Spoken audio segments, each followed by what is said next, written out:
জয় হিন্দ অভিজিৎ, আপনারা দেখছেন job notification YouTube channel. তো বন্ধুরা দেখতে পাচ্ছ অন স্ক্রিন যে নোটিফিকেশনটা রয়েছে এখানে মূলত তোমাদের মানে এমটিএস এবং রিসার্চ অ্যাসিস্ট্যান্ট বলে তোমাদের যে নিয়োগটা করা হবে এখান থেকে নিয়োগ করা হবে কলকাতা ইউনিভার্সিটি থেকে, ইউনিভার্সিটি অফ কলকাতা। এখানে দেখতে পাচ্ছি অ্যাডভার্টাইজমেন্ট নাম্বার রয়েছে, তো আমি বিশেষ করে দেখিয়ে দেবো কী করে তোমরা আবেদন করতে পারবে, যোগ্যতা কী চেয়েছে, এ টু জেড রয়েছে ভিডিওর মধ্যে। ভিডিও সম্পূর্ণ দেখো, কোথাও স্কিপ করো না। আর হ্যাঁ, যে সমস্ত বন্ধুরা চ্যানেল নতুন আছে চ্যানেলটিকে অবশ্যই সাবস্ক্রাইব করে রাখো। আমাদের চ্যানেলটা আগে যে চ্যানেলটা ছিল জব নোটিফিকেশন সেটা হ্যাক হয়ে যায়, তো সব বন্ধুদের মাঝে মানে এই কথাটা শেয়ার করা সম্ভব হয়নি। যারা গ্রুপে ছিল তারা অবশ্যই জানে, আর যারা তোমরা জানো না অবশ্যই জেনে রাখো। এই চ্যানেলটা সাবস্ক্রাইব করে রাখো। আমাদের এখন থেকে এই চ্যানেলটাই ভিডিওটা আসবে। ওই চ্যানেলটা হ্যাক হয়ে গেছে, অনেকভাবে রিকভারি করার চেষ্টা করেছি, কোনোভাবে সম্ভব হয়নি। যাই হোক, এই চ্যানেলটা এখন থেকে সমস্ত রকম আপডেট তোমরা পেয়ে যাবে। আর যারা টেলিগ্রাম গ্রুপে জয়েন্ট হয়ে যাও। আর একটা ছোট্ট একটি খবর দিয়ে রাখি, অনেক রকম লিঙ্ক না আমাদের ডেসক্রিপশনে দেওয়া যাচ্ছে না, ইউটিউব থেকে বলছে এখনও পর্যন্ত লিঙ্ক দেওয়া যাবে না আমাদের, কারণ নতুন চ্যানেল।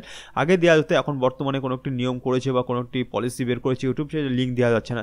সম্ভব যে যতদূর সম্ভব আমরা গ্রুপে লিঙ্ক দেওয়ার চেষ্টা করছি। আর যদি লিঙ্কের প্রয়োজন কমেন্ট সেকশন একবার চেক করতে পারো, ওখানে তোমরা লিঙ্ক পেয়ে যাবে। ঠিক আছে, যাক বেশি কথা বাড়ছে না, চলে আসি নোটিফিকেশনে কী বলেছে একবার দেখে নেবো। এখানে দেখতে পাচ্ছি বলা আছে কলকাতা বিশ্ববিদ্যালয়ের রূপা 2 প্রকল্পের জন্য হিউম্যান রিসার্চ নিয়োগ করা হবে। এখানকার নিয়োগগুলি মানে অস্থায়ী এবং চুক্তিভিত্তিক হবে। ঠিক আছে, এখানে চুক্তিভিত্তিক নিয়োগ করা হবে। এখানে লিখিত পরীক্ষা তথা ইন্টারভিউর মাধ্যমে তোমাদের এখানে নিয়োগ করা হবে। এখানে আবেদন মানে প্রক্রিয়া কী রয়েছে সেটা একবার দেখে নেবো। এখানে যে পদে আবেদন করা হবে সেটা হচ্ছে মাল্টিটাস্কিং স্টাফ। দেখতে পাচ্ছ এখানে বলা রয়েছে মাল্টিটাস্কিং স্টাফ পদে তোমাদের নিয়োগ করা হবে। এখানে কতটা শূন্য পদ রয়েছে নোটিফিকেশন দেওয়া আছে, খুব সম্ভবত বেশি নেই, 2-4টে মতন আছে হয়তো। ঠিক আছে, কিন্তু এটা খুব কম ভ্যাকান্সি রয়েছে, কারণ কলকাতা ইউনিভার্সিটি একটা ইউনিভার্সিটিতে নিয়োগ করা হবে, 2-4টে শূন্য পদ এখানে থাকতে পারে। তারপর অনেকের প্রশ্ন থাকে, দাদা এই কম ভ্যাকান্সিগুলো কেন দেখান? তো দেখো, আমি চ্যানেলটা করেছি তোমাদের জব আপডেটগুলো দেওয়ার জন্য। তো এখানে 2টো হোক, একটা হোক আর 1000ই হোক, মোটামুটি আমার কর্তব্য যেটা সেটা তো আমি করি। এবার তুমি যদি এটা সুইটেবল হও, তুমি যদি আবেদন করার যোগ্য অবশ্যই আবেদন করবে। কিন্তু অনেক ক্যান্ডিডেট এমন থাকে যে যারা আবেদন করে এখানে। ঠিক আছে, তো অনেকে বারবার কমেন্ট করো, SMS করো, দেখি যারা এই 2টো একটা ভ্যাকান্সির কথা কেন জানান। কিন্তু সেটা দেখো, তুমি যেটা এলিজিবল হবে তুমি অবশ্যই সেখানে অ্যাপ্লাই করবে। এখন বর্তমান সময় কিন্তু বড় বড় ভ্যাকান্সি থেকে ছোটো ভ্যাকান্সি থেকে নজর দেওয়ার প্রয়োজন আছে, কারণ চাকরিটা এখানেই বেশি হয়। কেননা বলছি, বড় ভ্যাকান্সিতে অনেক কম্পিটিশন, তারপর দেখতে পাচ্ছ কয়েক বছর ধরে কিন্তু তেমন বড় কোনো রিক্রুট হচ্ছে না, খুব কম লেভেলে, মানে বছরে 2টো একটা বড় রিক্রুট হচ্ছে, তাছাড়া কিন্তু কোনো বড় রিক্রুটই হচ্ছে না।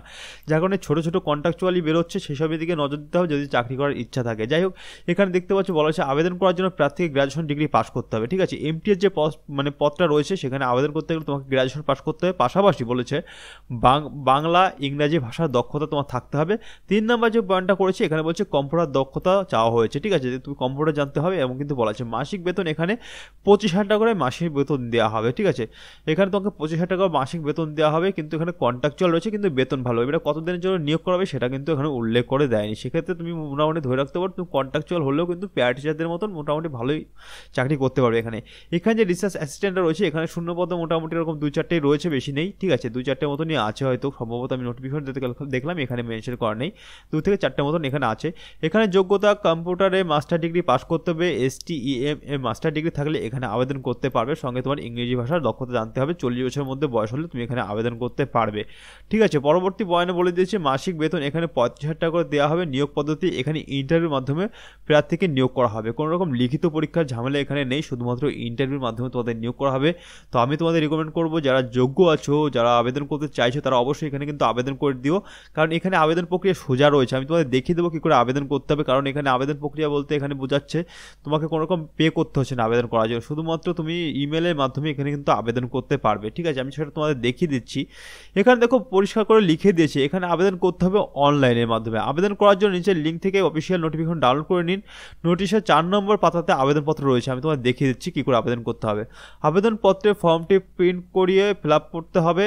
ঠিক আছে, পরে ধাপে ধাপে প্রয়োজনীয় নথি এবং কিছু ছবি এবং সাইনযুক্ত, মানে এখানে বলা আছে ওই যুক্ত একটি PDF বানাতে হবে। ঠিক আছে, টোটালটা একটা PDF করতে হবে। তুমি ফর্মটা ফিল আপ করবে, ফর্মটা ফিল আপ করে তোমার যেসব ডকুমেন্টস আছে সব PDF করতে হবে। PDF করে অ্যাডজাস্ট করে, মানে PDFটা ম্যানেজ করে একসঙ্গে করে এই PDFটির নিচে যে ইমেলটা দেওয়া রয়েছে এখানে দেখতে হচ্ছে একটা ইমেল এখানে দেওয়া রয়েছে। ঠিক আছে, এই ইমেলটা স্ক্রিনশট মেরে দাও, এই ইমেলে তোমাদের কিন্তু পাঠাতে হবে। ঠিক আছে, তাছাড়া যে অফিসিয়াল এই যে PDFটা রয়েছে সেখানে তুমি ইমেল পেয়ে যাবে। তো আমি তোমাদের একবার দেখিয়ে দিই এখানে কি পিডিএফ রয়েছে এখানে দেখতে পাচ্ছ বলেছে 4 নম্বর পেজে, ঠিক আছে। তো আমরা যেখানে যদি 4 নম্বর পেজে চলে যাই, এখানে 4 নম্বর পেজে দেখতে পাচ্ছ বলা রয়েছে ইউনিভার্সিটি কলকাতা, ঠিক আছে। এখান থেকে তোমাদের নিয়োগের যে বিজ্ঞপ্তিটা প্রকাশ করছে এখানে দেখতে পাচ্ছ এখানে পরিষ্কার লেখা রয়েছে তোমার নাম যেটা রয়েছে, তোমার নাম এখানে তুমি ফিল করবে ব্ল্যাক লেটারে। এখানে ডেট অফ বার্থ রয়েছে, জেন্ডার রয়েছে কোন জেন্ডারে পড়ছো, মেল ফিমেল। এখানে দেখতে পাচ্ছ ফাদার্স নেম, মাদার্স নেম, এবং যারা বিবাহিত রয়েছে তাদের ম্যারিড স্ট্যাটাস মহিলাদের, এবং এখানে তোমাদের কোন ক্যাটাগরির মধ্যে পড়ছো, এসসি এসটি ওবিসি, সেটা এখানে লিখতে হবে।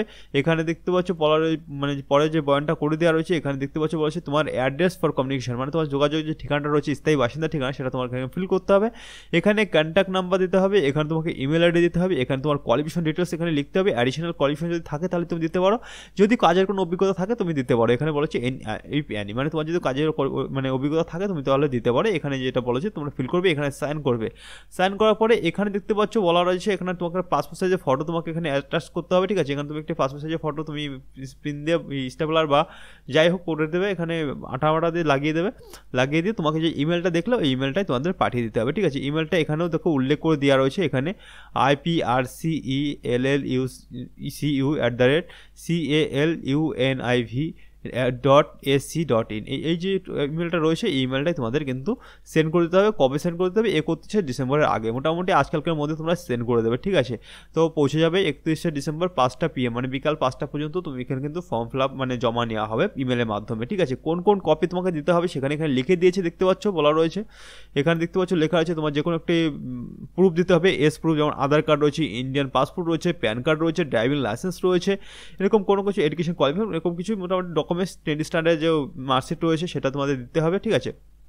এরকম তোমার এডুকেশন কোয়ালিফিকেশন সমস্ত কিছু কপি করে একটা পিডিএফ বানাবে, ফটো স্ক্যান করে পিডিএফ করে একটা ইমেলে পাঠিয়ে দেবে। যাই হোক, কোনো প্রবলেম থাকলে আমাদের গ্রুপে জানাতে পারো, আমার হোয়াটসঅ্যাপ নাম্বার দেওয়া রয়েছে। আর যদি কারো কোনো বইয়ের প্রয়োজন হয় আমাদের ডিসক্রিপশনে যে হোয়াটসঅ্যাপ নাম্বার দেওয়া থাকবে বা স্ক্রিনে যে হোয়াটসঅ্যাপ নাম্বার দেওয়া রয়েছে এখানে তোমরা যোগাযোগ করতে পারো। তোমরা বইগুলো খুব কম দামে পেয়ে যাবে পিডিএফ আকারে। যাই হোক, বেশি কথা বলাচ্ছি না, দেখা হবে পরবর্তী ভিডিওতে। সুস্থ থাকো, ভালো থেকো, নিজের প্রিপারেশন চালিয়ে যেও। জয় হিন্দ।